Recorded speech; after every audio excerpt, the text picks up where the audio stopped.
안녕하세요. 오늘도 서연살롱을 찾아주셔서 감사합니다. 시장에서 국밥집을 하고 있는 여성이에요. 대한민국 사람은 밥심으로 산다는데 저는 요즘 그 말을 새삼 실감하고 있어요. 제가 밥 장사를 하고 있어서 그러는 건 아니에요. 인간은 정말 죽을 것 같은 순간에도 배가 고프고 빈 속을 채우고 나면 또 그럭저럭 살게 되더라고요. 30도 안 된 여자가 죽을 만큼 힘든 일이 있을 게 뭐냐고 하실지 모르겠지만 제 파란만장한 인생사를 들어보시면 조금은 이해가 가실 거예요. 저는 초등학교 5학년 때까지 서울에서 살았어요. 그러다가 집안 사정이 안 좋아져서 지방에 내려와 살게 되었어요.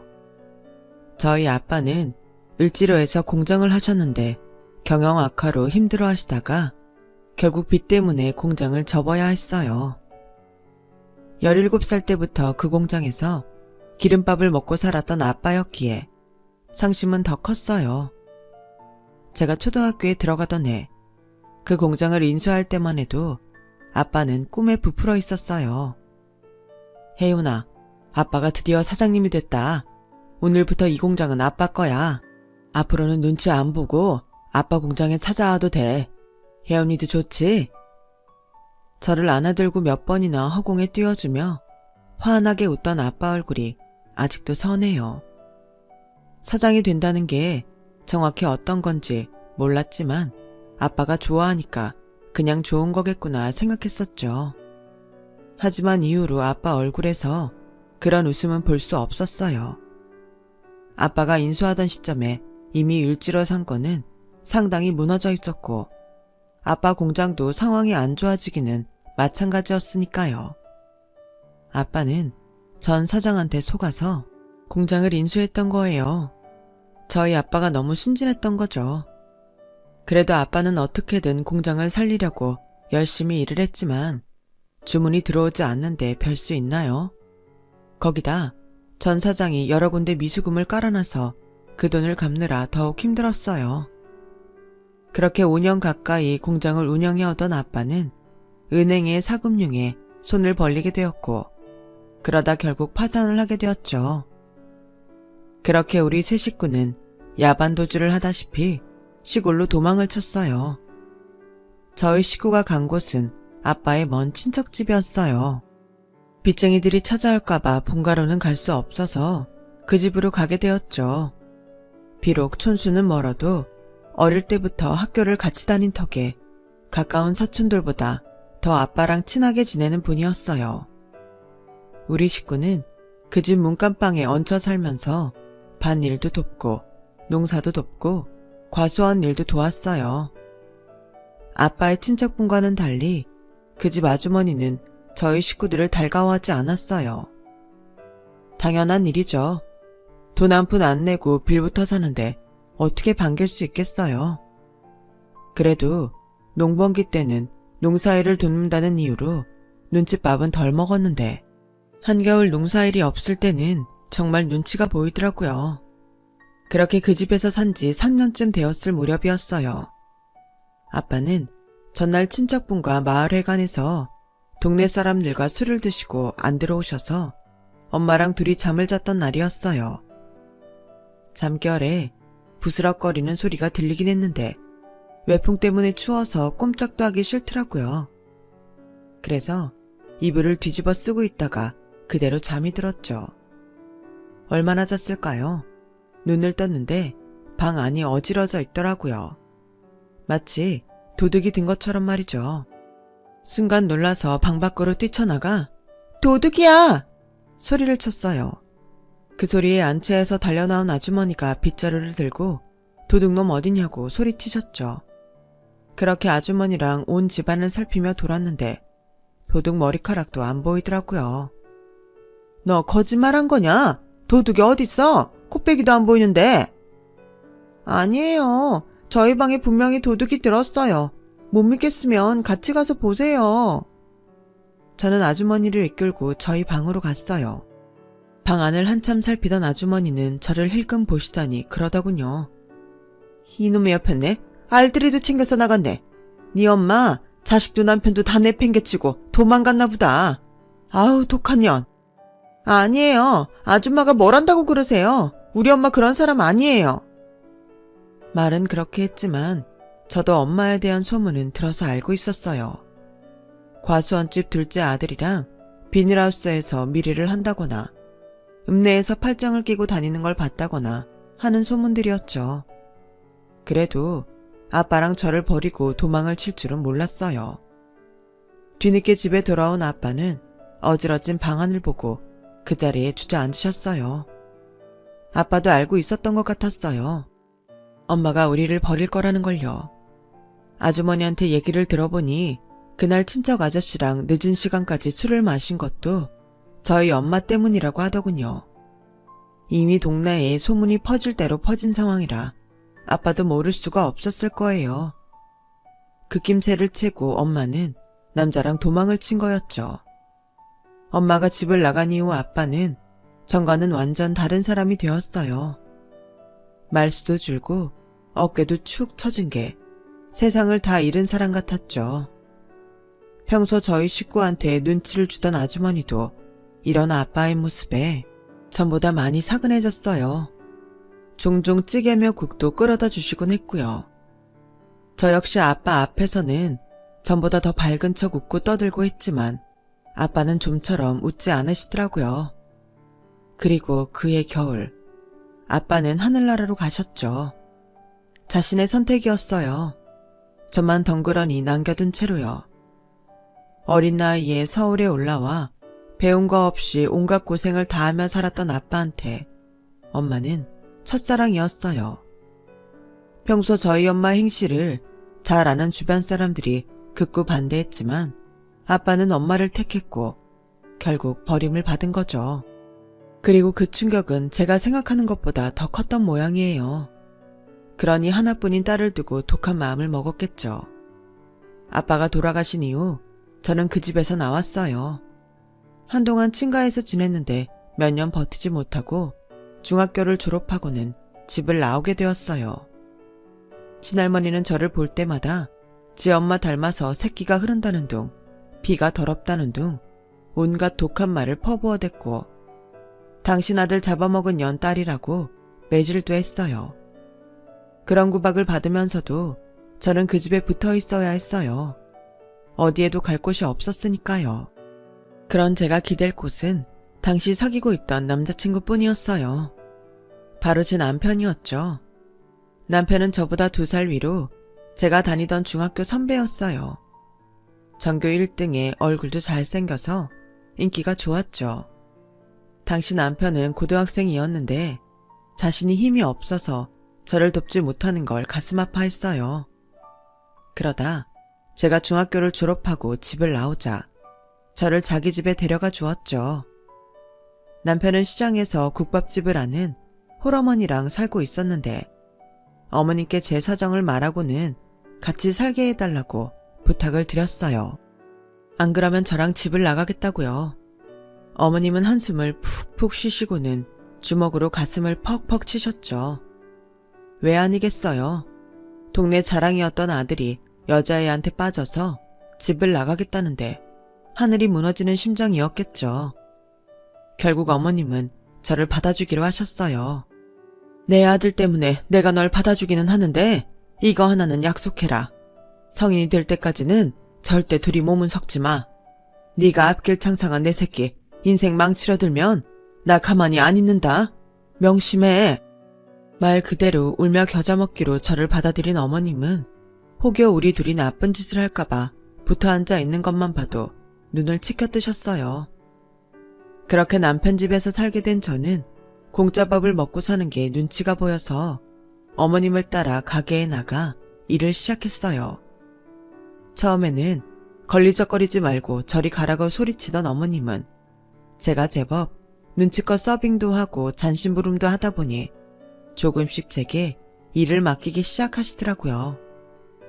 어머님을 도와 가게에서 일을 하느라 입시 준비에 바쁜 남편과 마주칠 시간은 적었지만 그래도 그 시절이 좋았던 것 같아요.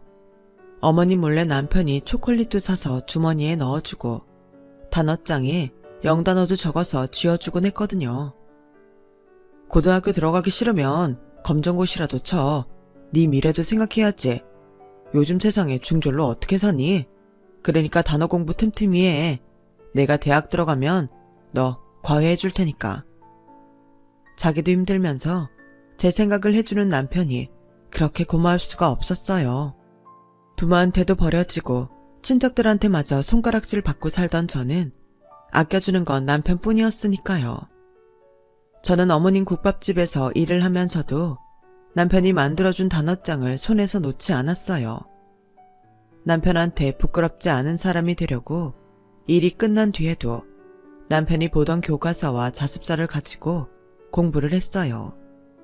그런 제 모습에 어머님도 조금씩 마음을 열기 시작하셨고요. 오늘부터 점심 장사 끝나면 집에 들어가 쉬어라. 나 혼자서도 충분하니까. 아니에요. 저 일 더 할게요. 집에 가도 할 거 없어요. 공부해. 검정고시 본다며. 공부도 않고 어떻게 시험을 봐? 어머님은 말을 툭툭 하시는 것 같아도 정이 많은 분이셨어요. 일부러 제가 공부할 시간도 만들어주시고 싸서 사왔다며 제 옷이랑 속옷도 사다 주시곤 했어요. 어머님은 당신은 변변한 옷 한 벌 안 사 입으시면서 말이죠. 그리고 이듬해 겨울 남편은 대학에 붙었어요. 그것도 서울에 있는 명문대 의대를요. 물론 기뻐해야 할 일이었지만 남편이 서울로 가면 자주 볼 수 없을 거란 생각에 서운하기도 했어요. 그건 남편도 마찬가지였죠. 일단 검정고시부터 합격해. 당장 대학에 들어가긴 힘들겠지만 고졸이면 취직 정도는 할 수 있으니까. 내가 서울에 먼저 가서 터 잡고 있을 테니까 20살 되면 그때 너도 서울로 와. 성인인데 엄마도 더는 같이 사는 거 반대하지 않을 거 아냐. 남편은 입학식 전까지 제 검정고시 공부를 도와주었어요. 공부에 도 같은 사람이라 확실히 아는 게 다르더라고요. 그리고 드디어 남편과 헤어질 날이 다가왔어요. 가게 문을 닫고 우리 세 사람은 서울로 올라갔어요. 남편이 살게 된 기숙사도 구경하고 마트에 가서 필요한 물품도 샀어요. 그리곤 대학 근처 갈비집에 들어가 저녁을 먹었죠. 남편과 마지막으로 먹는 식사라고 생각하니 목으로 잘 넘어가지 않더라고요. 남편의 배웅을 받으며 터미널까지 가는데 발길이 떨어지지 않아서 힘들었어요. 울지 않으려고 기를 쓰고 참고 있는데 버스에 오르기 전 남편이 저를 안아주자 참았던 눈물이 쏟아져 내렸죠. 오빠, 나 검정고시 꼭 붙을게. 그러니까 나 꼭 기다려야 돼. 혹여 나를 잊으면 어쩌나 걱정이던 저는 남편한테 기다리겠다는 말을 듣고서야 버스에 오를 수 있었어요. 남편은 서울에 홀로 두고 다시 어머님 댁으로 돌아온 그날부터 저는 미친 듯이 공부를 했어요. 2년 안에 검정고시에 합격해서 당당하게 남편이 있는 서울로 가려고요. 그렇다고 식당 일을 게을리하지는 않았어요. 남편의 등록금을 감당하기 위해서는 돈을 열심히 벌어야 했거든요. 그래서 배달도 자처해서 하고 한 푼이라도 더 벌려고 노력했어요. 없는 살림에 자식의 의대 등록금을 감당해야 하는 어머님을 조금이라도 더 도와드리고 싶은 마음이었죠. 남편이 장학금을 받긴 했지만 등록금 되는 일이 참 버겁긴 하더라고요. 생각 끝에 한 푼이라도 더 벌 생각에 김치랑 밑반찬들을 가게 앞에 내놓고 팔기도 하고 농번기 때는 품팔이도 했어요. 남편의 의사만 되면 이깟 고생은 아무것도 아니라는 생각이었죠. 그렇게 공부와 일에 빠져 살다 보니 어느덧 20살이 되었고 그 사이 검정고시도 합격해 고졸이 되었어요. 하지만 어머니만 혼자 두고 서울로 가겠다는 말을 할 수 없겠더라고요. 그래서 눈치만 보고 있는데 남편한테 전화가 온 거예요. 학업 때문에 바쁘다는 이유로 점점 연락이 적어졌던 남편은 그 사이 서울살이에 많이 적응이 됐는지 목소리가 전보다 많이 여유로워 보였어요. 혜윤아, 혹시 너 서울로 올라올 생각이니? 잘 모르겠어. 어머님께 어떻게 말씀드려야 할지 고민이라서. 그래? 그럼 이러면 어떨까? 실은 내가 아직 본과생이라 네가 서울에 와도 같이 있을 시간이 없어. 같이 살 집도 없고. 그래서 말인데 몇 년 더 거기에 있으면 안 될까? 서울에 나 본과 마치고 인턴 들어가면 그때 올라오면 되잖아. 혹시 서운한 건 아니지? 아니야. 나도 그게 좋을 것 같아. 오빠 말대로 할게. 말은 그렇게 했지만 사실 많이 서운했어요. 오빠가 서울로 올라오라고 했어도 당장 그러지 않을 생각이었는데 막상 오지 말라는 소리를 들으니 울컥했거든요. 그래도 한편으론 오빠 상황 때문에 그러는 거니까 서운해하지 말자 마음을 다잡았죠. 얼마 뒤부터 저는 아르바이트를 시작했어요. 점심 장사는 어머님과 국밥집 장사를 하고 손님이 뜸한 저녁 시간엔 근처 고깃집에서 아르바이트를 하게 됐거든요. 덕분에 한 푼이 아쉬운 가게에 도움은 되더라고요. 그러다가 가게에서 옷공장을 하는 분을 알게 됐는데 주문받은 옷을 만들고 남은 로스분을 팔아보지 않겠냐고 하더라고요. 젊은 사람이니까 인터넷에서 팔면 좋을 것 같은데 한번 해볼래? 내가 싸게 줄 테니까 한번 해봐. 잘만 하면 꽤 돈 될걸? 돈이 될 거란 말에 솔깃해서 덜컥 해보겠다고 말했어요. 말은 그렇게 했지만 인터넷 쇼핑몰을 어떻게 만들어야 하는지도 몰랐던 터라 고민이 되긴 하더라고요. 그날부터 밤을 새가며 인터넷 판로를 만드는데 몰두했어요. 그러다 실고를 졸업한 중학교 동창의 도움으로 홈페이지를 만들고 본격적으로 장사를 시작하게 되었죠. 하지만 시작이 반이라는 말과 달리 홈페이지도 열고 유명 인터넷 플랫폼에 상품을 올렸는데도 주문은 이루어지지 않았어요. 그래서 한동안 국밥집 일과 고깃집 아르바이트를 병행하고 있었는데 뜨문뜨문 주문이 들어오기 시작하더라고요. 기본 아얌 티셔츠랑 레깅스가 주요 상품이라 큰 돈은 안 됐지만 주문이 들어온다는 자체만으로도 하늘을 날 것처럼 기뻤어요. 그러다 자체 제작 티셔츠를 만들어 보라는 친구의 조언에 따라 나염 디자인도 직접 해서 자체 제작 상품을 만들기 시작했고 힙합을 좋아하는 구매자층의 호응을 얻어 주문이 점점 많아지기 시작했어요. 그 바람에 고깃집 아르바이트는 그만두게 되었지만 벌어들이는 수입은 오히려 훨씬 늘어났죠. 그래도 국밥집 일은 그만둘 수 없었어요. 어머님이 하루가 다르게 몸이 안 좋아지셨거든요. 어머님이 40을 넘어 제 남편을 낳으신 탓에 어머님이 연세가 좀 많으시거든요. 넌 이제 가게 그만 나와. 네 장사하는 걸로도 바쁠 텐데 나 아직 짱짱해. 저 안 나오면 어머님 혼자 하실 수는 있으세요. 그리고 저 없으면 심심하실 텐데요. 가게 손님들도 저 없으면 반은 줄걸요. 그러니까 괜한 말씀 마세요. 저 어머님 곁에서 안 떨어질 테니까. 어머님은 제가 귀찮다고 하시면서도 더는 말씀을 안 하셨어요. 저랑 살아온 시간이 길어 그런가 어머님한테 저는 딸 같은 존재였거든요. 저도 그런 어머님 마음을 알기 때문에 더 곁에 붙어있고 싶었어요. 제 사업 덕분에 남편 등록금 걱정도 덜게 되어서 국밥집 장사도 낮 시간에만 반짝하고 밤에는 일찍 문을 닫을 수 있었어요. 종종 서울에 올라가 남편과 데이트를 할 수도 있었고요. 그리고 드디어 남편이 본과를 졸업하자 어머님이 결혼식을 올리라고 하셨어요. 남편도 저도 바쁜데다 식장에 부를 사람도 없어서 식은 따로 안 올리고 혼인신고만 하기로 했죠. 서운하지 않겠니? 일생에 한 번뿐인 결혼식인데 드레스는 입어봐야지. 저 그런 거 없어도 하나도 안 서운해요. 대신 신혼여행은 가고 싶어요. 그래서 말인데요. 저희 신혼여행할 때 어머님도 같이 가요. 어머님도 해외여행 아직 못 가보셨잖아요. 아유 됐다. 누굴 눈치 없는 시애미 만들려고 그래. 난 해외여행 갈 생각 없으니까 니들 둘이 갔다 와. 올 때 선물이나 사오고. 한사코 거절하시는 어머님이었지만 그래도 어머님만 두고 갈 수는 없어서 남편한테 어머님도 모시고 가자고 말을 했어요. 엄마도 같이 가자고? 야, 그건 좀 그렇지 않니? 다른 것도 아니고 신혼여행인데. 오빠, 어머님은 나한테 친엄마나 마찬가지야. 엄마는 뼈 빠지게 장사하시는데 내가 놀 마음이 나겠어? 그러지 말고 같이 가자. 우리야, 나중에도 둘이 여행 갈 수 있잖아. 알았어, 네 마음대로 해. 결국 저는 남편을 설득해 어머님도 함께 모시고 가기로 했어요.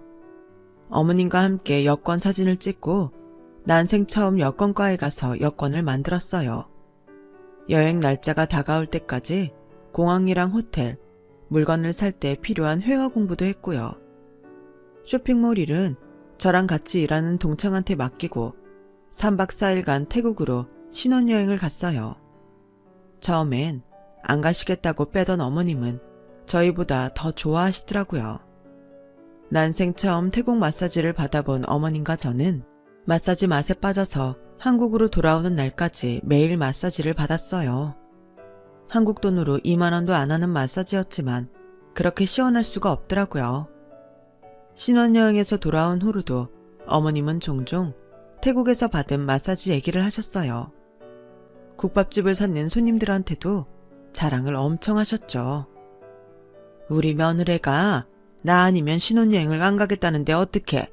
하도 때를 써서 같이 가긴 했는데 좋긴 좋더라고. 음식도 입에 잘 맞고 특히 그 마사지가 엄청 시원해. 자기들도 한번 가봐. 아가, 우리가 간 데가 어디라고 했지? 코사멧이요, 어머님. 그래, 코사멧. 바다도 엄청 예쁘고 리조트가 얼마나 좋은지 몰라. 하여간 돈이 좋긴 좋더라고. 어머님을 안 모시고 갔으면 어쩔 뻔했나 싶을 정도로 어머님의 여행 자랑은 끊이지 않았어요. 비록 결혼을 하고도 남편과 떨어져 사는 게 아쉽긴 했지만 그래도 어머님이 계셔서 외롭진 않았어요. 대학병원에서 인턴을 하게 된 남편은 근처에 오피스텔을 얻어 살고 있었어요. 저는 가게가 쉬는 날에 서울에 올라가 하룻밤을 자고 내려오곤 했죠. 소위 말하는 주말 부부 생활이었어요. 하지만 남편 병원 일이 하도 바빠서 오래 같이 있을 수는 없었어요. 인턴만 마치면 조금 여유가 생길 거라는 말에 위안을 삼고 살았죠. 상황이 이러니 결혼을 하고도 아이를 만들 시간이 없었어요. 지금 생각하면 오히려 그게 다행이다 싶기도 하지만요. 인턴을 마치고 레지던트가 된 시점에도 남편은 좀처럼 시간을 내지 못했어요. 아니, 오히려 전보다 더 바빠서 저보고 서울에 올라오지 말라는 날이 더 많아졌어요. 왜 오지 말래? 가서 청소도 좀 해놓고 반찬도 해놓으려는데. 집이 좁아서 청소할 것도 없고 반찬 해봐야 먹을 시간도 없어. 괜히 너 집에 와 있는데 못 가니까 마음만 불편하다고. 다음 주에 와, 다음 주에. 그렇게 다음 주에 오라고 했지만 그 다음 주가 되면 또 바쁘다고 다음 주에 오라는 소리를 했어요. 그러던 어느 날 남편이 오지 말라는데도 몰래 서울 집으로 찾아갔는데 기가 막힌 상황을 보게 된 거예요. 남편이 웬 여자랑 침대 위에서 뒤엉켜 있더라고요. 둘이 얼마나 정신이 없었는지 제가 번호키를 누르고 들어왔는데도 모르더라고요. 여보, 지금 뭐 하는 짓이야? 제가 버럭 소리를 치자 그때서야 둘은 딱 붙어있던 몸을 뗐어요. 그런데 웃긴 게 뭔지 아세요? 저를 보고 사색이 된 남편이 그 여자한테 변명하기에 급급하다란 거예요. 자기야, 내가 다 설명할게. 쟤는 나한테 여동생 같은 애야. 자기도 알지? 우리 엄마 가게에서 일한다는 고향 후배. 혼인신고까지 한 저를 두고 내 언니 앞에서 고향 후배라고 말을 하는 남편을 보니 속에서 천불이 올라왔어요. 뭐? 고향 후배? 넌 고향 후배랑 혼인신고도 하고 신혼여행도 가니? 내가 왜 너한테 고향 후배야? 네 아내지? 그러자 내 언녀가 인상을 찌푸리며 옷을 입기 시작했어요. 그런데도 남편은 여자한테 매달리며 되도 않는 변명을 늘어놓았죠. 부모 없이 불쌍한 애라서 우리 엄마가 데리고 산 애야. 엄마 등살에 할 수 없이 혼인신고는 했지만 나 정말 쟤한테 손톱만큼도 마음 없어. 자기야, 내 말 듣고 있는 거야? 그러자 여자가 한마디 하더군요. 아, 귀찮아. 일단 알았고 먼저 저 여자부터 정리하고 나한테 전화해. 사과를 받아줄지 말지는 그때 가서 판단할 테니까. 나 수술 들어가야 되니까 오늘은 전화하지 마. 내연녀는 돌처럼 굳어있는 제 옆을 지나 현관을 빠져나갔어요. 여자가 집을 나가자 남편은 죽일 듯이 저를 노려보며 소리치더군요. 내가 여기 오지 말랬잖아. 왜 사람 말을 안 들어? 당신 지금 그게 나한테 할 소리야? 바람피다 걸려놓고 미안하다는 말을 못할 망정 지금 뭐 하는 짓이야? 왜 이렇게 나한테 뻔뻔하게 굴어? 자기 왜 이렇게 변했냐고? 억울하고 분통이 터져서 울음이 터져버린 제게 남편은 냉랭하게 말했어요. 울긴 네가 왜 울어? 지금 울고 싶은 건 난데. 그래, 이러지 말고 우리 이성적으로 얘기 좀 하자. 나 저 사람 꼭 필요해. 저 여자 집안 힘만 있으면 나도 대학병원에서 한 자리 맞고 살 수 있거든. 넌 나한테 그런 자리 마련해줄 능력 있니? 없잖아. 기껏 공부해서 의사 됐는데 평생 페이닥터만 하고 살아야겠니? 아니잖아. 저 사람도 이혼 경력 있어서 나 정도 흠은 넘겨줄 사람이야. 그러니까 너만 조용히 떨어져 나가줘. 내가 진심으로 부탁한다.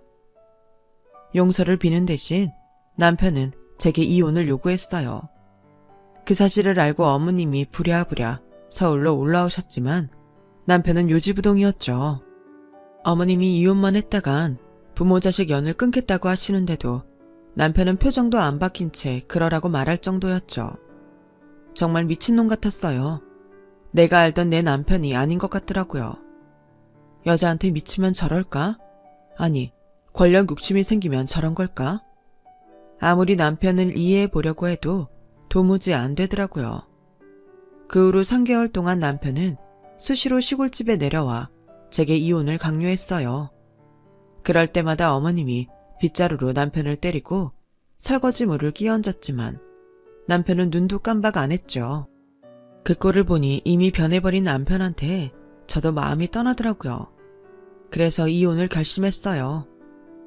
어머님, 저 이혼할게요. 하지만 어머님이랑은 못 헤어져요. 저 이혼하고도 어머님이랑 이 집에서 살 거예요. 그래도 되죠?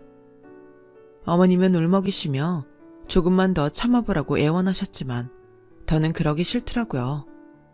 부모 자식 연도 끊고 딴 여자랑 살겠다는 남자를 무슨 수로 잡아요. 붙잡고 싶은 마음도 없고요. 그렇게 저는 남편과 이혼을 했어요. 그리고 이혼 서류에 도장을 찍는 자리에서 남편한테 위자료 청구서를 내밀었어요.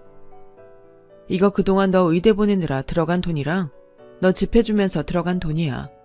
여기엔 어머님 돈도 들어가 있고 내 돈도 들어가 있어.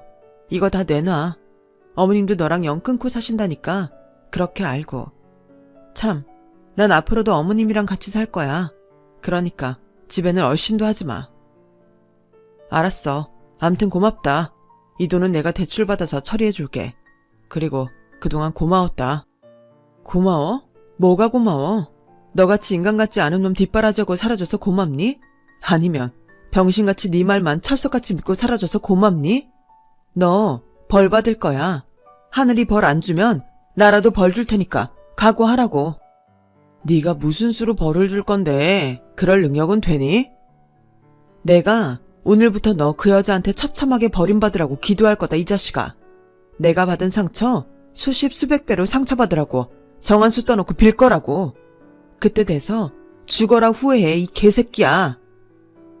그렇게 저는 뒤도 안 돌아보고 남편 곁을 떠났어요. 얼마 뒤 남편은 제 계좌로 돈을 보냈더라고요. 대출을 받았는지 여자한테 빌렸는지 모르겠지만요. 그런데 우리 부부의 이혼 탓인지 어머니 몸이 급격히 안 좋아지셨어요. 병원에 가서 검사를 받았지만 뚜렷한 병명이 나오지 않더라고요. 그래도 어머니 몸을 생각해서 국밥집 문을 닫았어요. 몸을 좀 쉬면 나아지시려나 했죠. 그런데 오히려 상태는 더 악화되더라고요.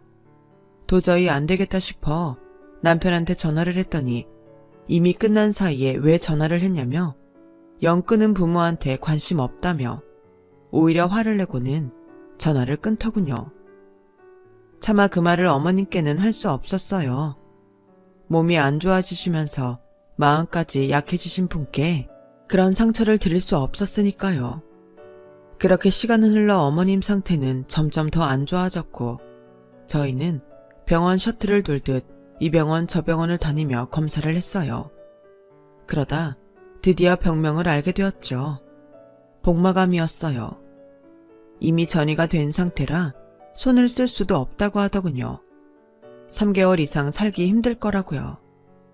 남편한테 전화를 했더니 번호를 바꿨는지 없는 번호로 나오더군요.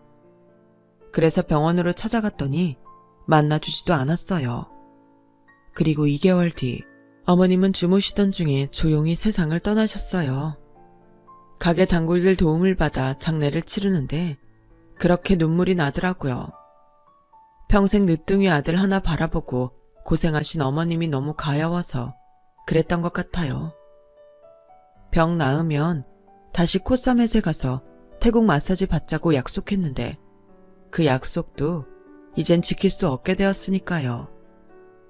어머님 장례를 치르고 어머님 가게랑 집을 정리해서 남편한테 보내주려는데 부동산 사장님이 그러시더라고요. 어머님이 집이랑 가게를 제 앞으로 명의 이전 해놓으셨다고요. 그 말을 듣고 한참을 울었어요. 피 한 방울 안 섞인 나한테 어머님이 전 재산을 남겨주시다니. 이런 상황이 기가 막히고 억장이 무너져서요. 그래서 차마 집과 가게를 정리 못하겠더라고요. 그래서 가게는 세를 놓고 집은 그대로 제가 살기로 했어요. 그렇게 반년쯤 지났을 무렵 늦은 밤 누가 대문을 두드리더라고요. 나가보니 만취한 남편이 서울에서부터 택시를 타고 왔더라고요. 기사는 택시비를 달라고 언성을 높이고 있었죠. 10만 원이 넘는 택시비를 내주고 남편을 집에 들였어요. 뒤늦게 고등학교 동창을 통해 어머님이 돌아가신 사실을 전해 듣고는 술을 진탕 마시고 찾아온 거더라고요. 자기가 미친놈이었다며 울고 짜는데 솔직히 조금 불쌍하다는 생각을 했어요. 그 말을 듣기 전까지는요. 나 그년한테 완전 속았어. 나 말고 남자가 둘이나 더 있더라고. 난 그저 파트너였던 거야. 나쁜 년. 혜훈아, 역시 나는 너밖에 없어. 우리 다시 재결합하자. 이참에 이 집이랑 가게 정리할 테니까 너도 서울로 올라와. 우리 같이 살자. 아주 저를 집 편할 때 가지고 노는 공으로 알더라고요. 야, 미쳤냐? 내가 너 같은 놈이랑 왜 다시 살아? 그리고 이 집이랑 가게를 왜 네가 정리해? 너 기억 안 나니? 어머님이랑 연 끊은 거? 어머님 아프다고 내가 찾아가서 빌 때는 연 끊었다고 매몰차게 굴더니 어머님 유산은 탐이 나나 보지? 네가 인간이냐 이 개새끼야? 근데 어쩌냐? 어머님이 돌아가시기 전에 내 앞으로 명의 이전을 해두셨더라. 어머님도 널 자식으로 생각 안 하셨던 거지. 안 됐다 이 새끼야. 엄마까지 잃어서. 그리고 말이 나왔으니까 한마디 하겠는데 그 여자는 널 파트너라도 해줬는지 모르겠지만 난 너처럼 더러운 새끼는 끼고 잘 마음도 없다. 그러니까 잡소리 그만하고 꺼져. 아, 택시비 17만 원은 내일 당장 계좌로 붙여. 안 그럼 니네 병원 게시판에 택시비 떼쳐먹은 의사라고 소문낼 테니까 알았어? 저는 남편을 집 밖으로 내던지고 대문을 잠궜어요. 대문 앞에서 한참 술주정을 하던 남편은 신고를 받고 온 파출소 순경선에 끌려가고 말았죠. 얼마 전 어머님 첫 기일을 맞아 코사멧에 다녀왔어요. 어머님과 함께 태국 마사지를 받았던 마사지샵에 들러 마사지도 받았고요. 여전히 시원하고 좋았는데 눈물이 많이 났어요. 그래도 매년 어머님 기일엔 코사멧에 오려고요. 잘 먹고 잘 살다 오라는 어머님의 당부도 지키고 저를 아껴주셨던 어머님과의 추억을 오래오래 간직하고 싶거든요. 주어진 인생 잘 살아내다 어머님 곁으로 가고 싶습니다. 오늘도 어김없이 어머님이 보고 싶어요. 제 사연을 들어주셔서 감사합니다. 옆에 있는 소중한 가족들과 행복한 하루하루 되시길 진심으로 바랍니다. 여러분, 사연 댓글에 응원과 현명한 조언 부탁드려요. 좋아요와 구독은 저에게 큰 힘이 됩니다. 오늘도 좋은 일 가득하세요.